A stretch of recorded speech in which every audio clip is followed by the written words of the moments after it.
తెలంగాణ ఉద్యమకారుని ఒక రైతుగా మాట్లాడమంటే ఈ కాంగ్రెస్ ప్రభుత్వం 15 నెలల్లో ఎంతో పనిచేసింది.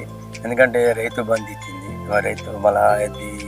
రైతు బీమా, బోనసు, మళ్ళీ ఒకటి ఏంటంటే ఆడవారికి ఫ్రీ బస్సు, మళ్ళా 200 యూనిట్ల ఉచిత విద్యుత్, గ్యాస్ సిలిండర్ 500.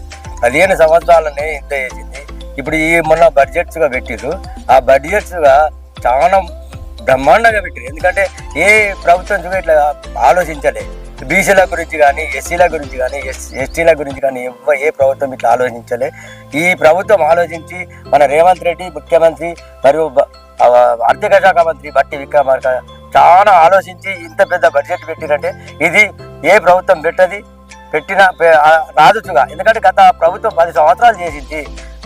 కేసీఆర్ ఏం చేసిండు 10 సంవత్సరాల లోపల? ఈ 10 సంవత్సరాల లోపల ఏం చేసిందంటే వాళ్ళే ఇక ఫామ్ హౌజులు, భూములు కబ్జాలు, ధరణి తీసుకొచ్చి ధరణిల కబ్జాలు. అంతకు మొదలు 20 అంటే స్వతంత్రం వచ్చి నుంచి కాంగ్రెస్ చేసింది, టీడీపీ చేసింది, అందరు చేసారు. కానీ వీళ్ళ లెక్క ఎవరు ఫామ్ హౌజులు కట్టుకోలే. ఎమ్మెల్యేలు, ఎంపీలు, జెడ్బీసీ చైర్మన్లు. ఈ బీఆర్ఎస్ ప్రభుత్వం అంతా దోసుకున్నది, ఇవ్వాలి దోసుకోలేదు. 7,000 లక్షల కోట్ల అప్పు చేసి పోయిందంటే ఆ అన్న సగం భాగం వాళ్ళే తిన్నారు. పబ్లిక్ ఏం పెట్టలే. పబ్లిక్ పెట్టింది తూతూ మంత్రమే.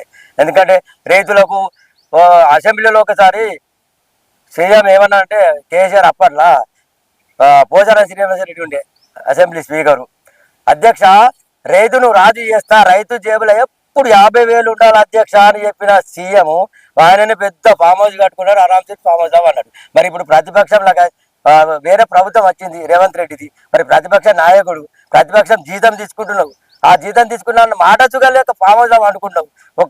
ఎందుకంటే మొన్న వచ్చిన ఎందుకంటే 3 నెలలు పోకుంటే 3 సార్లు పోకుంటే డిస్మిస్ చేస్తారట. ఎట్లయితే చేస్తారో ఏమో మళ్ళీ ఈ బాధ అని ఒక్కసారి పోయి అసెంబ్లీలో మొగం చూపెట్టి వచ్చినావు.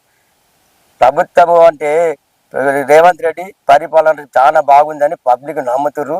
ఇక మళ్ళీ వచ్చే 5 సంవత్సరాలు రేవంత్ రెడ్డి పాలన ఉంటుంది. ఇది మాత్రం గుర్తుంచుకోండి.